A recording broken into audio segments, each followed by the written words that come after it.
시청자 여러분, JTBC 뉴스룸을 시작하겠습니다. 오늘은 최상병 순직 일주기입니다. 입대한 지 넉 달도 채 안 됐던 20살의 앳된 해병은 구명조끼도 없이 급류 속 수색 작업에 동원됐다가 끝내 돌아오지 못했습니다. 하지만 그 죽음의 책임이 어딨는지는 1년이 지난 오늘까지도 알 수가 없습니다.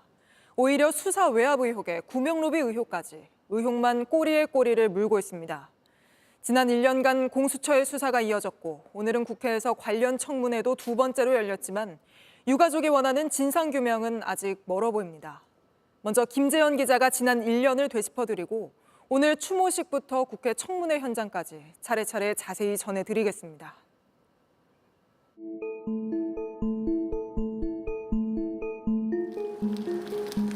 2023년 7월 19일 경북 내성천에서 폭우로 인한 실종자 수색에 나선 해병대원들이 급류에 휩쓸렸습니다.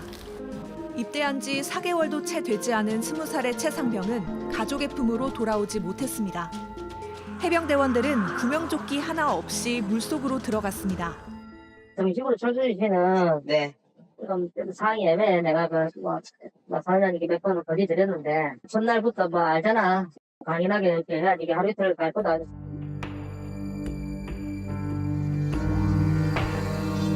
사건을 수사한 해병대 수사단은 부대 최고 지휘관인 임성근 1사단장을 비롯해 8명을 경찰에 이첩하려 했습니다. 그런데 국방부는 돌연 이첩 보류를 지시하며 사건을 회수했고 수사 책임자인 박정훈 대령은 항명 혐의로 재판에 넘겨졌습니다. 우리는 진실되게 했기 때문에 잘못된 건 없어. 안 되면 나중에 내 지시사항을 위반한 거를 이렇게 갈 수밖에 없을 거야. 이런 일로 사단장을 처벌하면 누가 사단장을 하겠냐는 이른바 VIP 경로설이 터져 나오면서 수사 외압 의혹은 국방부를 넘어 대통령실로 번졌습니다. 한 사람의 경로로 인해서 이 모든 것이 꼬이고 모든 것이 엉망진창이 되고 지금 현재 수많은 사람이 범죄자가 되었습니다. 외압 의혹의 핵심인 이종섭 전 국방부 장관은 호주 대사에 임명됐다 25일 만에 사임했습니다. 저와 관련하여 제기됐던 여러 가지 의혹들에 대해서는 사실이 아니라는 점은 분명하게 말씀드렸기 때문에 공수처 수사 과정에서 확보된 녹음 파일과 통화 내역, 그리고 짙어져가는 의혹들.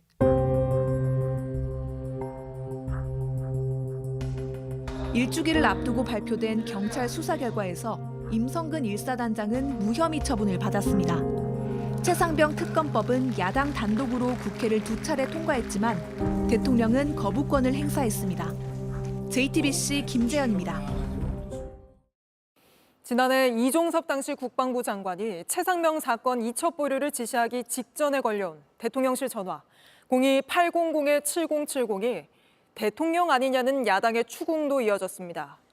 증인들 그리고 당시 대통령실 법률비서관으로 이 번호의 전화를 받았던 주진우 의원은 밝힐 수 없다, 모른다는 취지로 답했습니다. 유한울 기자입니다. 지난해 7월 31일 최상병 순직 사건의 이첩 회수가 이뤄지기 직전 02-800-7070 번호로 전화를 받은 이종섭 전 국방부 장관. 대통령 외압은 없었다면서도 이 전화가 누구한테 온 건지 밝힐 수 없다고 했습니다. 800-7070 누구한테서 온 전화입니까? 그건 말씀드릴 수 없습니다. 말 못하는 자가 범인이에요. 임기훈 당시 국가안보실 국방비서관 역시 아는 것이 없단 말만 되풀이했습니다. 02-800-7070 이 전화 어디에 설치된 전화예요? 아는 바 없습니다. 외교 안보 분야 수석 보좌관 회의 그 회의실에 설치된 전화는 아닙니까? 제가 아는 바 없습니다. 당시 대통령실 법률비서관으로 이 전 장관에 앞서 44초 통화한 기록이 나온 국민의힘 주진우 의원도 야당의 공격을 받았습니다. 주진우 의원은 사실상 증인석에 앉아 있어야 할 사람인데 회피 신청을 하지 않고 여기에 있습니다. 대통령실 전체 법률 리스크를 관리하는 업무를 맡았기 때문에 오히려 한 통밖에 없다는 이유 자체가 이 전화번호와 관련해서는 의혹 제기가 지금 근거가 없다는 것이죠. 정청래 법사위원장이 직접 질문을 던지면서 여야 사이에 고성이 오가기도 했습니다. 밝힐 수 없으면 없다고 얘기하면 되는 거예요. 밝힐 수 있습니까? 1년 전에 43초 통화한 사람 1번 전화라고 하면 다 기억합니까? 프레임 씌워가지고 이게 마치 대통령 통화 아니냐 뭐 이런 식으로 말씀하시는 것 같은데. JTBC 유한울입니다. 네, 이 사건 취재온 유선희 기자와 스튜디오에서 풀어야 할 의문들을 짚어보겠습니다. 자, 유 기자, 먼저 이 최상병 사건 수사 어디까지 진행됐는지부터 짚어보죠. 네, 지금 수사는 크게 세 갈래로 진행이 되고 있습니다. 먼저 이제 사건의 본질이죠. 최상병 순직 사건 수사. 이렇게 경북경찰청이 수사를 했는데 임성근 전 사단장을 빼고 송치를 한 상태입니다. 네. 두 번째가 이제 수사 외압 의혹인데요. 공수처가 수사를 하고 있는데 국방부하고 이제 해병대 수사도 끝나지 않은 상태입니다. 마지막이 박정훈 전 해병대 수사단장의 항명 혐의를 가리는 재판입니다. 그 다음 주에도 재판이 이어지게 되는데 정종범 전 해병대 부사령관 증인 출석을 기대하고 있는 상황입니다. 네. 지난 두 번을 출석하지 않았었기 때문에 이번에 꼭 나와야 된다 이렇게 얘기를 하고 있거든요. 정리를 하면은 최상병 순직 이후에 1년이 됐지만 수사는 해병대 또 국방부 실무자 수준에 머물러 있습니다. 수사 외압 의혹을 가리는 핵심이죠. 대통령실로 향하는 수사는 전혀 올라가지 못하고 있습니다. 네, 뭐 거기에 최근에는 공수처가 뭐 임성근 전 사단장의 구명 로비 의혹까지 들여다보고 있죠. 네, 맞습니다. 그 대통령실 수사 외압 의혹 수사 정확하게 어디에서 막히고 있는 겁니까? 대통령실 개입 의혹이 지금까지 가장 명확하게 드러나 있는 부분은 사건 회수 과정입니다. 네. 그 지난달 청문회에서 이건태 의원의 질의를 했을 때 유재은 국방부 법무관리관이 답변을 했습니다. 임기훈 비서관이 전화를 해서 경찰에서 먼저 전화가 올 거라고 했다라고 말을 했거든요. 네. 그러니까 사건 회수 과정에 대해서 국방부보다 대통령실이 먼저 알았다는 정황이 드러났는데 아직까지 임기훈 전 비서관에 대한 수사가 전혀 진행되지 않고 있습니다. 임 전 비서관은 오늘 출석은 했지만 또 사실상 대답을 거부했는데요. 들어보겠습니다. 대통령이 회의하면 녹음합니까 안 합니까? 더 이상은 말씀을 못 드리겠습니다. 증인, 대통령 기록물법에 있어요. 녹음합니까 안 합니까? 그건 국방비서관으로서 말씀드릴 수 있는 사안이 아닙니다. 녹음합니까 안 합니까? 그 부분은 제가 잘 모르겠습니다. 네, 임기훈 전 비서관 말고 뭐 다른 의혹의 당사자들은 얼마큼 수사가 진행됐습니까? 거의 안 됐습니다. 먼저 이종섭 전 국방부 장관은 호주 대사로 임명이 되면서 나갔다 오느라고 일단 수사가 지연이 됐었고요. 네. 그 이후에 한 번의 소환 조사가 있었지만 그 이후에는 진전이 전혀 없는 상황입니다. 김계원 해병대 사령관도 공수처의 수사를 2번 받긴 했는데 이제 박정훈 전 해병대 수사단장과의 대질을 조사실 나가겠다 이렇게 강경하게 거부를 해서 대질이 진행되지 않은 상황이고요. 네. 대통령실 인사들에 대한 수사는 아예 진행이 안 됐습니다.